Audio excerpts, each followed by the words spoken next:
Welcome to Janamaitri news bulletin లో ముందుగా ముఖ్యాంశాలు. రాష్ట్రపతి ద్రౌపది ముర్ము చేతుల మీదుగా పద్మశ్రీ అవార్డు అందుకున్న ఎంఆర్పీఎస్ వ్యవస్థాపక అధ్యక్షులు మందకృష్ణ మాదిగ.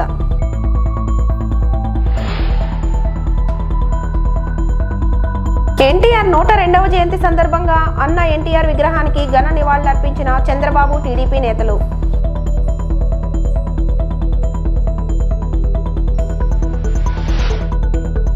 యువగలం పాదయాత్ర విశేషాలతో రూపొందించిన పుస్తకాన్ని యువనేత నారా లోకేష్ టీడీపీ అధినేత చంద్రబాబు నాయుడుకి అందజేశారు.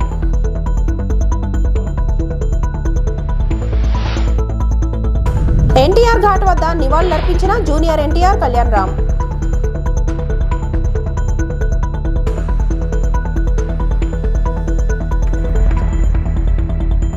వివిధ రంగాల్లో చేసిన విశేష సేవలకు గాను కేంద్రం ఈ ఏడాది ప్రకటించిన పద్మ పురస్కారాలను పలువురు ప్రముఖులు రాష్ట్రపతి ద్రౌపది ముర్ము చేతుల మీదుగా అందుకున్నారు. రాష్ట్రపతి ద్రౌపది ముర్ము చేతుల మీదుగా పద్మశ్రీ అవార్డు అందుకున్న ఎంఆర్పీఎస్ వ్యవస్థాపక అధ్యక్షులు మందకృష్ణ మాదిగ. శ్రీ మంద కృష్ణ మాదిగ లోక్ కార్య.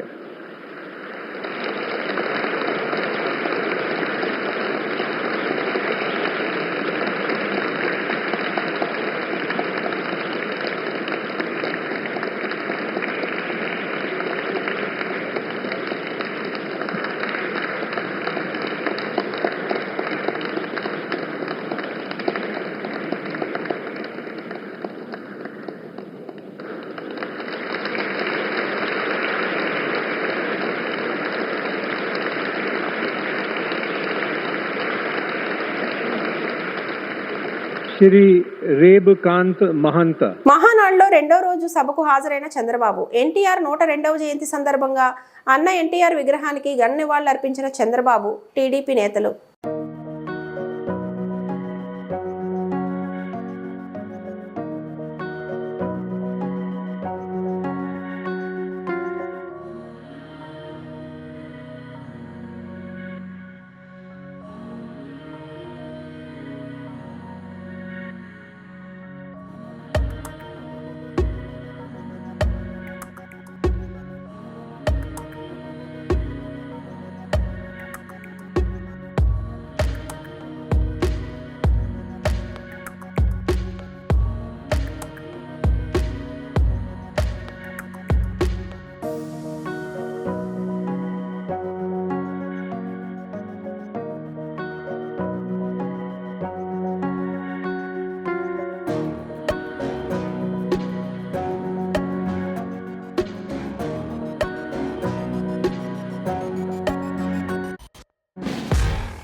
యువగలం పాదయాత్ర విశేషాలతో రూపొందించిన పుస్తకాన్ని యువనేత నారా లోకేష్ టీడీపీ అధినేత చంద్రబాబు నాయుడుకి అందజేశారు. పుస్తకాన్ని ఆసక్తిగా తిలకించిన ముఖ్యమంత్రి యువనేత లోకేష్ను అభినందిస్తూ యువగలం పాదయాత్ర ద్వారా రాష్ట్ర ప్రజల్లో చైతన్యం నింపారని, ఆనాటి అనుభవాలను పుస్తక రూపంలో తేవడం బాగుందంటూ ప్రశంసించారు.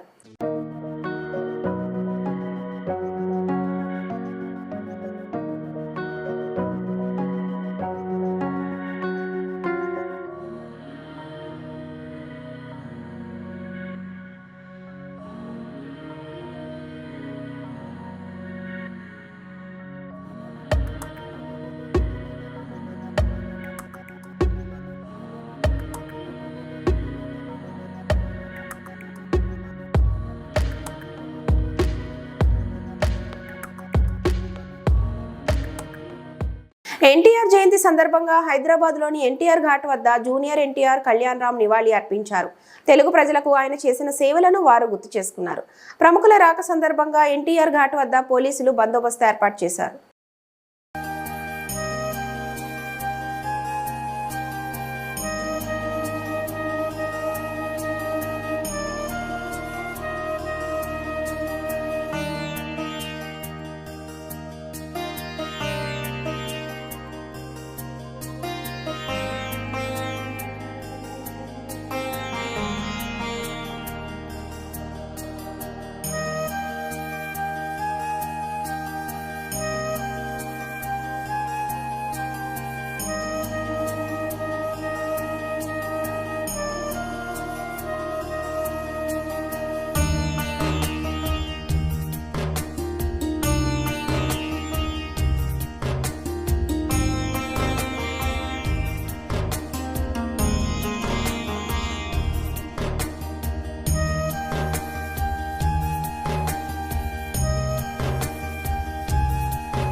పశ్చిమ గోదావరి జిల్లా నర్సాపురం వశిష్ఠ గోదావరి తీరాన యోగా సందడి నెలకొంది. అంతర్జాతీయ యోగా దినోత్సవం పురస్కరించుకొని గోదావరి తీరాన నిర్వహించిన యోగాంధ్ర కార్యక్రమానికి ప్రభుత్వ విప్ బొమ్మిడి నాయకర్, జిల్లా జాయింట్ కలెక్టర్ రాహుల్ కుమార్ రెడ్డిలు ముఖ్య అతిథులుగా విచ్చేశారు.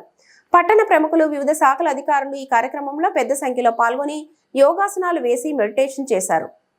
అనంతరం ప్రభుత్వ బొమ్మిడి నాయకర్ యోగాతో సంపూర్ణ ఆరోగ్యం, మానసిక ప్రశాంతత సాధ్యమవుతుందని, నిత్యం వ్యాయామం వల్ల ఒత్తిడిని అధిగమించి అనారోగ్యానికి సైతం చెక్ పెట్టవచ్చని అన్నారు. జాయింట్ కలెక్టర్ రాహుల్ కుమార్ రెడ్డి మాట్లాడుతూ వచ్చే నెల 21వ తేదీన జరిగే అంతర్జాతీయ యోగా దినోత్సవంలో జిల్లాలో కనీసం 10 లక్షల మంది యోగాలో పాల్గొనాలని పిలుపునిచ్చారు.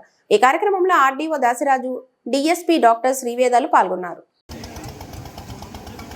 మన యోగా ద్వారా ప్రతి ఒక్కరు కూడా యోగాను అనుసరిస్తే కనుక కొంత మన ఆరోగ్యాన్ని కాపాడుకునే విధంగా ఉంటుంది. కాబట్టి దీన్ని మీరందరూ కూడా నిత్యం మరి యోగాని మీరందరూ కూడా ఇంట్లో చేసుకుంటారని చెప్పి ఈ సందర్భంగా నేను తెలియజేస్తున్నాను. నిజంగా నేను కూడా ఇప్పుడు యోగా తక్కువ అప్పుడప్పుడు చేసిందే. మరి ఈ రోజున ప్రత్యక్షంగా మనం అంటే గౌరవ ప్రధాని భారత ప్రధాని మోడీ గారు పిలుపు మేరకు దేశవ్యాప్తంగా కూడా మరి నెల రోజులు ప్రతి ఒక్కరూ కూడా ఈ యోగాని ఆచరించే విధంగా కూడా ఈ కార్యక్రమాన్ని శ్రీకారం చుట్టే ప్రతి సంవత్సరం కూడా జరుగుతుంది. మరి ఈ సంవత్సరం ప్రత్యేకత ఏంటంటే మరి మోడీ గారిని కూడా మన ఆంధ్ర రాష్ట్రాన్ని పిలిచి గౌరవ ముఖ్యమంత్రి చంద్రబాబు నాయుడు గారు మరి విశాఖపట్నంలో మరి జూన్ 21వ తారీఖున మరి అక్కడ యోగా కార్యక్రమం చేసే విధంగా కూడా మరి ఆయన పిలవడం కూడా మనం మంచి శుభ కార్యక్రమంగా మనం అందరూ కూడా గుర్తు చేసుకోవాల్సిన అవసరం ఉంది. మరి ఆ కార్యక్రమాన్ని కూడా లక్షలాది మంది యోగా ప్రోగ్రాం చేసే విధంగా కూడా మరి ప్రభుత్వం పూర్తిగా చర్యలు తీసుకుంటుంది. కాబట్టి అదేవిధంగా మరి ఈ రోజున మనం గోదావరి తీరాన అంటే నర్సాపురం నియోజకవర్గానికి మంచి ఆహ్లాదకరమైన వాతావరణం గోదావరి ఉంది. మరి గోదావరిని కూడా మన పుణ్యక్షేత్రం కింద మనం పూజించుకుంటాం. మరి గోదావరి తీరాన్ని కూడా మన యోగాని మనం చేసుకుంటే మరి ఏదైతే రాబోయే పుష్కరాలు ఉన్నాయో మనకి ఈ పుష్కరాల్లో కూడా అటు చంద్రబాబు నాయుడు గారి దృష్టిలో కానీ ఇటు మోడీ గారి దృష్టిలో కానీ నోటీసులో పెట్టి మన గోదావరిని మన నియోజకవర్గాన్ని కూడా మనం అభివృద్ధి చేసుకునే విధంగా కూడా మనం సాగరించుకోవాలని చెప్పి సందర్భంగా మీ అందరూ కోరుకుంటాం. అదేవిధంగా మరి రాబోయే 9వ తారీఖున కూడా మరి పేరుపాలెం బీచ్లో కూడా ఏర్పాటు చేశారు. దయచేసి నేను అధికారులకే కాకుండా నియోజక ప్రజలకు కూడా చుట్టుపక్కల పరిసరంలో ప్రతి గ్రామం నుంచి కూడా మరి ఆ కార్యక్రమానికి మరి వేలాది మందిగా వచ్చి మరి ఆ కార్యక్రమాన్ని సక్సెస్ చేయాలని చెప్పి నేను మనస్ఫూర్తిగా కోరుకున్నా. మన బీచ్ కూడా మనకి ఏంటంటే పేరుపాలెం బీచ్ అన్నది కూడా పర్యాటకంగా కూడా మరి అభివృద్ధి చేసుకోవాలి.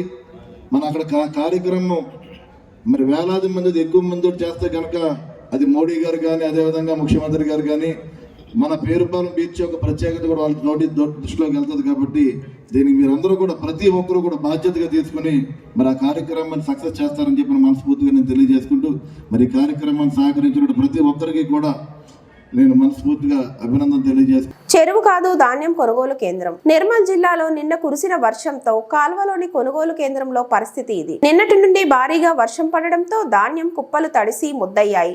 పైనుంచి టార్పాలిన్లు కప్పినా కింద నుండి నీరు చేరడంతో ధాన్యం పూర్తిగా తడిసిపోయిందంటూ రైతులు ఆవేదన వ్యక్తం చేస్తున్నారు. ఇప్పటికే ధాన్యానికి మొలకలు వచ్చి నష్టపోయామని, ఈ వర్షంతో మరింత నష్టం వాటిల్లిందని కన్నీరు పెట్టుకున్నారు.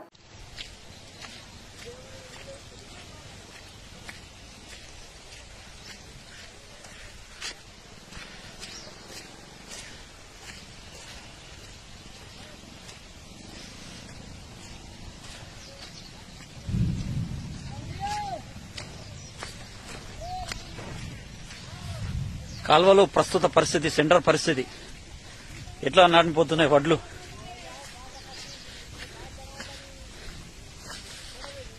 గత గోవింద, ఇవి అడ్లు రావు, చేతుకు రావు, గంగలవు పో. స్వర్గీయ నందమూరి తారక రామారావు 102వ జయంతి సందర్భంగా నర్సీపట్నం ఎన్టీఆర్ స్టేడియంలో గౌరవ స్పీకర్ చింతకాయల అయ్యన్న పాత్రుడు ఎన్టీఆర్ విగ్రహానికి పూలమాలలు వేసి ఘనంగా నివాళులు అర్పించారు. అనంతరం ఏర్పాటు చేసిన సభలో ఆయన మాట్లాడుతూ ప్రతి సంవత్సరం మహానాడుకు వెళ్లి ఎన్టీఆర్ గారి విగ్రహానికి నివాళులర్పించేవాడిని. కానీ ఈ సంవత్సరం స్పీకర్ పదవిలో ఉండడంతో మహానాడుకు వెళ్లలేకపోయినందుకు విచారం వ్యక్తం చేశారు.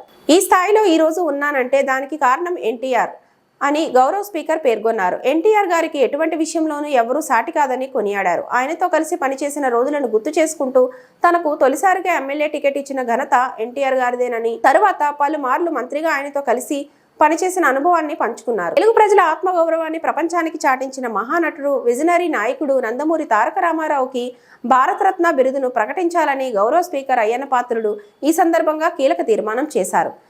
నాయకుల్ని సమాచేస్తుంది రాజకీయ సమాధి, మామూలు అంటే ఈ సమాధి కాదు, రాజకీయ సమాధి. అలాంటి ఎన్టీ రామారావుని కూడా కుర్చీ దించేసింది. ఒక్క 15-20 రోజుల్లో పోరాడి ఆత్మగౌరవం, తెలుగు వాడి ఆత్మగౌరవం నినాదంతో మళ్ళీ ఆ కుర్చీలు ఇందిరాగాంధీ వెళ్ళి బాబో నీకు నమస్కారం, కుర్చీలో కూర్చొని కుర్చీలు తీసుకున్నాను. అటువంటి ధీరుడు అవను ఎన్టీ రామారావు. మళ్ళీ ఆవిడే స్వయంగా కరువు పెట్టి నీ కుర్చీలు తీసుకో, వదిలేయి, నన్ను వదిలేయండి. మళ్ళీ గవర్నర్ని మార్చేసి రామారావు కుర్చీ శంకరదయ్య సార్ నుంచి, అది నందమూరి తారక రామారావు.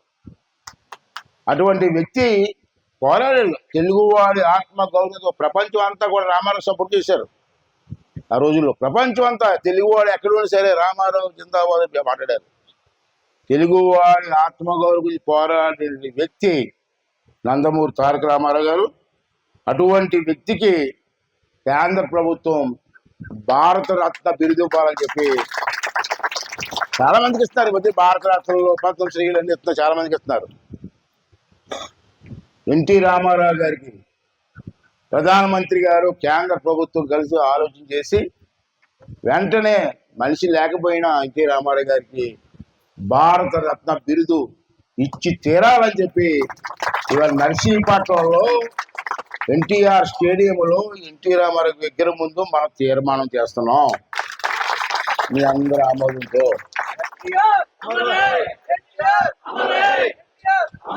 ఈ తీర్మానం నేను అక్కడ చేద్దాం అనుకున్నాను, మహానాడులో నాకు అవకాశం రాలేదు. అందుకే మన నర్సీపట్నంలో మన పుట్టినూరులో ఈ తీర్మానం చేస్తున్నాం. దీన్ని అన్నీ ఫాలో అప్ చేసి ప్రధానమంత్రి గారు అందరూ, మన పవన్ కళ్యాణ్ గారు అందరూ కలిసి ఈ తీర్మానాన్ని ఆమోదించి రాష్ట్ర వ్యాప్తంగా రాష్ట్ర ప్రజలందరూ కూడా ఈ తీర్మానాన్ని ఆమోదిస్తారు. రామారెడ్డి మంచి అభిమానం ఆమోదించి ప్రధానమంత్రి గారు దీన్ని ఆమోదించి ఆత్మగౌరవం అనే పదానికి ఎన్టీ రామారావు గారికి గౌరవాన్ని ఈ భారతరత్న కదండి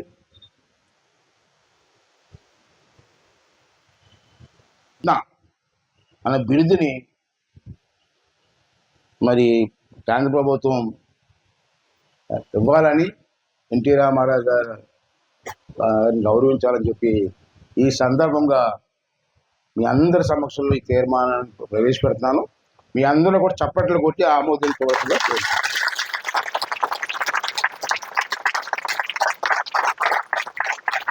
థ్యాంక్ యూ.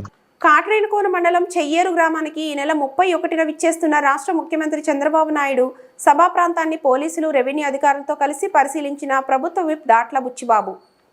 ఆయన మాట్లాడుతూ బంగారు కుటుంబం కార్యక్రమానికి విచ్చేస్తున్న ముఖ్యమంత్రికి ఘన స్వాగతం పలకాలి అన్నారు. అలాగే ప్రతి నెల రాష్ట్రంలో ఒక నియోజకవర్గంకు వెళ్లి ప్రజలతో మమేకం అవ్వడం జరుగుతుందని, ఈ నెల మన నియోజకవర్గంలో ఈ చెయ్యేరు గ్రామానికి వచ్చి మడుగు అనే చెరువును పరిశీలించి ఉపాధి హామీ పనులు చేసే 200 మంది కూలీలతో మాట్లాడి యోగక్షేమాలు తెలుసుకొని అర్హులైన వారికి పెన్షన్ అందించడం జరుగుతుందని ప్రభుత్వ దాట్లా తెలిపారు. ప్రభుత్వం ప్రవేశపెట్టిన బంగారు కుటుంబం పేరుతో కొన్ని కుటుంబాలను దత్తత తీసుకోవడం, గ్రామ సమస్యలు తెలుసుకోవడం జరుగుతుంది. ప్రతి ఒక్కరూ కూడా ఈ కార్యక్రమాన్ని విజయవంతం చేయాలని పిలుపునిచ్చారు. నమస్కారం. మరి ఈ నెల 31వ తారీఖున గౌరవ ముఖ్యమంత్రి నారా చంద్రబాబు నాయుడు గారు మన ముమ్మడివరం నియోజకవర్గంలో ఉన్న కాట్రేనికోన మండలంలో చెయ్యేరు గ్రామంలో బంగారు కుటుంబం అనే కార్యక్రమంలో చెయ్యేరు గ్రామం రావడం జరుగుతుంది. ప్రధానంగా ప్రతి నెల ఒక నియోజకవర్గంలో ఆ నియోజకవర్గ ప్రజలతో అట్రాక్ట్ అవ్వాలనే ఉద్దేశంతో ఈరోజు మన చెయ్యేరు గ్రామంలో ఉన్న మడుగు అనే చెరువుని ఉపాధి హామీ కూలీలు సుమారు 150 నుంచి 200 మంది దాంట్లో పనిచేస్తున్నారు కాబట్టి వాళ్ళతో వాళ్ళ యొక్క యోగక్షేమాలు తెలుసుకుని దాంట్లో అర్హులైన వాళ్ళకి పెన్షన్ ఇవ్వటం, అదేవిధంగా బంగారు కుటుంబంగా కొన్ని ఫ్యామిలీలను సెలెక్ట్ చేసి వాళ్ళు దత్తత చేసుకోవటం, అదేవిధంగా ఈ ప్రజావేదిక ద్వారా ఈ గ్రామంలో ఉన్న సమస్యలు తెలుసుకోవటం. కాగజ్ నగర్ పట్టణంలోని ఎమ్మెల్యే నివాసం వద్ద ఈరోజు తుమ్మిడిహెట్టి గ్రామానికి బహిరంగ చర్చ కోసం బయలుదేరుతున్న క్రమంలో పోలీస్ అధికారులు ఎమ్మెల్యేని హౌస్ అరెస్ట్ చేయడం జరిగింది. ఈ సందర్భంగా వారు మాట్లాడుతూ బహిరంగ చర్చకు తాను ఒక్కడినే వెళ్లడానికి సిద్ధమైతే కోనప్ప కాగజ్ నగర్ నుంచి జనాలను కౌటాలతో జనాలను పోగు చేసి శాంతి భద్రత సమస్యగా తయారు చేసి పోలీసులను అడ్డం పెట్టుకొని బహిరంగ చర్చకు రాకుండా ముఖం దాటేశారని విమర్శించారు. ఆడలేక మధ్యలో ఓడు అన్న చందంగా తుమ్మిడిహెట్టి ప్రాజెక్టు విషయంలో సమాధానం చెప్పుకోలేక డ్రామాలు ఆడుతున్నారని విమర్శించారు. 10 సంవత్సరాలు కేసీఆర్ ముఖ్యమంత్రిగా ఉన్నప్పుడు తుమ్మిడిహెట్టి ప్రాజెక్టును కాళేశ్వరానికి తరలిస్తే ఏనాడు మాట కూడా మాట్లాడిన వ్యక్తి ఇవాళ తుమ్మిడిహెట్టి ప్రాజెక్టు గురించి మాట్లాడడం విడ్డూరంగా ఉందని ఎద్దేవా చేశారు. తుమ్మిడిహెట్టి ప్రాజెక్టు విషయంలో ప్రధాన ముద్దాయి కోనేరు కోనప్పనే అని విమర్శించారు. తాను ఎమ్మెల్యే అయిన తర్వాతనే ఈ ప్రాజెక్టు విషయమే అసెంబ్లీలో మాట్లాడి ప్రభుత్వం కళ్లు తెరిపించి ప్రాజెక్టు నిర్మాణానికి చర్యలు తీసుకోవాలని డిమాండ్ చేస్తే ఓర్వలేని తలంతో విమర్శలు చేస్తున్న కోనప్ప గత 10 సంవత్సరాలుగా తూర్పు ఆదిలాబాద్ జిల్లాలోని 5 నియోజకవర్గాలు ఎడారిగా మారుతుంటే తన అక్రమార్జన మీదనే దృష్టి పెట్టారని విమర్శించారు. సిర్పూర్ నియోజకవర్గ ప్రజలు వాస్తవాలు గ్రహించారని, తుమ్మిడిహెట్టి విషయంలో ఎవరు ద్రోహం చేశారో ప్రజలకు తెలుసునని అన్నారు. ఇద్దరు వ్యక్తుల మీద కోనప్ప గారు అసెంబ్లీలో ఉంటే ఆయననే ప్రశ్నించేవాళ్ళం, కానీ ఆయనకు అసెంబ్లీలో ఉండే అర్హత లేదు. మేము అక్కడ ప్రశ్నించాల్సింది అక్కడ ఉన్న ప్రభుత్వాన్ని ప్రశ్నించాల్సిన పరిస్థితి. కాబట్టి ఈయన 10 సంవత్సరాలు ఏం చేసిండు అనేది ఆయన చెప్పుకోవాల్సిన అవసరం ఉన్నదని చెప్పి మేము నిన్న బహిరంగ చర్చకు సవాల్ విసిరినాం. బహిరంగ చర్చకు ఆయన, నేను, ప్రెస్ మిత్రులు వస్తే సరిపోతుంది. కానీ ఇక్కడ జనాలను పోగు చేసిండు, కౌటాల జనాలు పోగు చేసిండు, ల్యాండ్ ఆర్డర్ సిచ్యువేషన్ క్రియేట్ చేయడానికి ప్రయత్నం చేసిండు. తద్వారా బహిరంగ చర్చకు నన్ను రాకుండా పోలీసులు అడ్డుకున్నారు అనే ఒక డ్రామాని ఎనాక్ట్ చేయడంలో ఆయన సఫలీకృతమయ్యాడు. కానీ దేంట్లో విఫలమైంది? ఆయన వాస్తవాలు సిర్పూర్ నియోజకవర్గ ప్రజలకు తెలియజెప్పడంలో విఫలమైండు. ఆడలేక మధ్యలో ఓడు అనేది వెనకటి సామెత. నువ్వు బహిరంగ చర్చకు సిద్ధంగా లేక ఇవాళ పోలీసు అధికారులను అడ్డం పెట్టుకొని అరెస్టును చూపించి ఇవాళ బహిరంగ చర్చ నుంచి తప్పించుకున్నావు. కాబట్టి ఈ విషయాన్ని సిర్పూర్ నియోజకవర్గ ప్రజలు గమనిస్తారు. గత 10 సంవత్సరాలు మీరు ఆ తుమ్మిడిహెట్టి ప్రాజెక్టును కాళేశ్వరం ప్రాజెక్టు తరలిస్తా ఉంటే ఈ తూర్పు ఆదిలాబాద్ జిల్లాను ఎడారిగా మార్చిన ఘనత మీద కాదా? ఒకసారి ఆలోచన చేసుకోండి. ఈ ప్రాజెక్టును తాకట్టు పెట్టింది కేసీఆర్, కాళ్ళకాడ తాకట్టు పెట్టింది మీరా కాదా? ఇక్కడ నీళ్లు రాకుండా చేసింది మీరా కాదా? అసెంబ్లీలో మాట్లాడని వ్యక్తి మీరే కదా. అసెంబ్లీ బయట కూడా ఎన్నడూ కూడా మాట్లాడలే కదా. మరి ఇవన్నీ 10 సంవత్సరాలు పిల్లేట పాలు తాక్కుంటా కళ్ళు మూసుకుంటుందట, నన్ను ఎవరు చూస్తలేరు అనుకుంటుందట. కోనేరు కోనప్ప గారి వ్యవహారం కూడా అట్లనే ఉన్నది. కాబట్టి మీరు 10 సంవత్సరాల్లో ఏం చేసిండ్రు అనేది నియోజకవర్గ ప్రజలు గమనించారు. అందుకే మిమ్మల్ని ఈసారి ఓడగొట్టారు. కొమరంభీం ఆసిఫాబాద్ జిల్లా కేంద్రంలోని కూరగాయల మార్కెట్ నందు వర్షం నీరు రోడ్డుపై చేరి బురద మడుగు తయారైంది. దానితో మార్కెట్కి వచ్చే ప్రజలు చాలా ఇబ్బంది పడుతున్నారు. అధికారులు చూసి చూడనట్టు వ్యవహరిస్తున్నారు. మార్కెట్లో ఇంత పెద్ద మడుగు అయినా గ్రామ పంచాయతీ, మున్సిపల్ అధికారులు పట్టించుకోవడం లేదు. ఈ మడుగుతో ప్రజలు మార్కెట్కు రావడానికి ఇబ్బంది పడుతున్నారు. కావున వెంటనే అధికారులు స్పందించి ఈ మడుగుకు మార్గం చూపాలని భారత ప్రజాతంత్ర యువజన సమాఖ్య DYFIగా డిమాండ్ చేస్తున్నాయి. గుడిసెల కార్తీక్, DYFI జిల్లా కార్యదర్శి.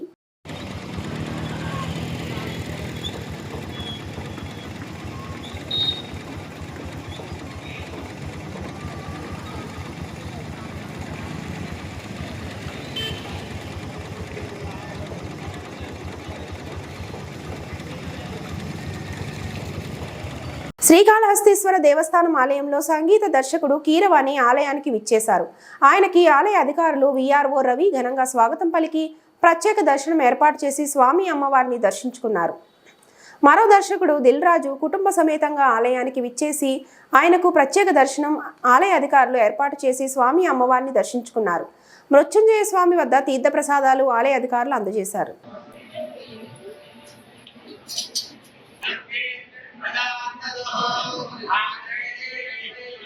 सर्वान्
అధికారం దక్కించుకోవడానికి నారా లోకేష్ చెప్పిన అబద్ధాలు, కుప్పం సాక్షిగా ఇదిగో పెట్రోల్పై మీరు చేసిన మోసం. ఎన్నికల ముందు నారా లోకేష్ రాష్ట్రంలో పెట్రోల్ డీజిల్ ధరలు ఎక్కువగా ఉన్నాయని, దానికి జగన్ ప్రభుత్వమే కారణమని చెప్పారు. ఆ సమయంలో ఆయన కర్ణాటక ఆంధ్రప్రదేశ్ బోర్డర్కి వెళ్లి బంకుల దగ్గర నిలబడి దేశంలోనే పెట్రోల్ డీజిల్ ధరలు ఎక్కువగా ఆంధ్రప్రదేశ్లోనే ఉన్నాయి, ఇది జగన్ విధానాల వైఫల్యం అంటూ మాట్లాడారు. అంతేకాకుండా మేం అధికారంలోకి వచ్చాక పెట్రోల్ డీజిల్ ధరలు తగ్గిస్తాం కానీ పెంచమని హామీ ఇచ్చారు. ఇప్పుడు ఏం జరిగింది? టీడీపీ ప్రభుత్వం 1 సంవత్సరం నుండి అధికారంలో ఉంది. ఇంకా ఆంధ్రప్రదేశ్లో పెట్రోల్ డీజిల్ ధరలు దేశంలోనే మన రాష్ట్రంలో అత్యధికంగా ఉన్నాయి. ధరలు తగ్గించారా? లేదు. ఇది ప్రజలను మోసం చేసిన విధానం గురించి. ఒక్కసారి ఓటు వేయించుకునే వరకు వాగ్దానాలు, తర్వాత పూర్తిగా మర్చిపోవడం, ఇది ప్రజాస్వామ్యంలో బాధ్యత రాహిత్యం. మేము కోరేది ఓటు కోసం అబద్ధాలు చెప్పొద్దని, ప్రజలను మోసం చేయొద్దని మాత్రమే. MLC KRJ Bharat, Kuppam YSR party Congress సమన్వయకర్త. యువగళం పాదయాత్ర సందర్భంగా నారా లోకేష్ గారు కుప్పం నుంచి పలమనేరుకు వెళ్తూ మార్గం మధ్యలో ఉన్నటువంటి కర్ణాటక ప్రాంతంలో ఆయన బండికి డీజిల్ కొట్టించి ఆంధ్ర రాష్ట్రంలో తక్కిన రాష్ట్రాలతో పోలిస్తే పెట్రోల్ డీజిల్ ధరలు చాలా ఎక్కువగా ఉన్నాయి, ప్రభుత్వం కనీసం అంటే మిగతా రాష్ట్రాలతో పోలిస్తే 30 రూపాయలు అధికంగా పన్నును వసూలు చేస్తోంది. ఈ కారణంగా నిత్యావసర సరుకుల ధరలు విపరీతంగా పెరిగిపోయాయి. మేము కూటమి ప్రభుత్వం అధికారంలోకి వస్తే ఈ పెట్రోల్ డీజిల్ ధరలను తగ్గిస్తామని చెప్పి ఆయన ఆ బహిరంగ సభల్లో అనౌన్స్ చేయడం జరిగింది. ఈరోజు మేము వైఎస్ఆర్ కాంగ్రెస్ పార్టీకి సంబంధించినటువంటి నాయకులు నారా లోకేష్ గారు ఏ పెట్రోల్ బంక్ అయితే ఆ రోజు వెళ్ళి కర్ణాటక ప్రాంతంలో డీజిల్ పట్టించారో అక్కడికే వెళ్ళి మేము డీజిల్ పట్టించాం. అలానే ఇప్పుడు ప్రస్తుతం కుప్పంలో వారి తండ్రి గారు గౌరవ ముఖ్యమంత్రి శ్రీ నారా చంద్రబాబు నాయుడు గారు ప్రాతినిధ్యం వహిస్తున్నటువంటి కుప్పం నియోజకవర్గంలో ఉన్నటువంటి ఫ్యూయల్ స్టేషన్లో కూడా ఫ్యూయల్ని పట్టించడం జరిగింది. ఈ రెండు రాష్ట్రాల్లో ధరల తేడాను ఒకసారి గమనించినట్లయితే కర్ణాటకలో పెట్రోల్ ధర 103.05 పైసలు ఉంది. ఇక్కడ డీజిల్ ధర 91 రూపాయల 27 పైసలు ఉంది. ఆంధ్ర రాష్ట్రంలో పెట్రోల్ ధర 110 రూపాయల 26 పైసలు ఉంది. డీజిల్ ధర 98 రూపాయల 16 పైసలు ఉంది. అంటే ఏడాది గడుస్తోంది నారా లోకేష్ గారు వారి ప్రభుత్వం అధికారంలోకి వచ్చి. ఈ సంవత్సరం రోజుల్లో ఎందుకని ఈ డీజిల్ పెట్రోల్ ధరలను తగ్గించలేదో నారా లోకేష్ గారు ఇప్పుడు ఆర్భాటంగా జరుగుతున్నటువంటి తెలుగుదేశం పార్టీ మహానాడు సభల్లో ప్రజలకు వివరించగలరా? లేదంటే మేము అబద్ధాలు చెప్పి అధికారంలోకి రావడం అన్నది మా స్పెషాలిటీ, మేము తప్పు చేశామని అంగీకరించి ప్రజలకు క్షమాపణలు చెప్తారా అని వైఎస్ఆర్ కాంగ్రెస్ పార్టీ సూటిగా ప్రశ్నిస్తోంది. ఈ వార్తలు ఇంతటితో సమాప్తం. నమస్తే.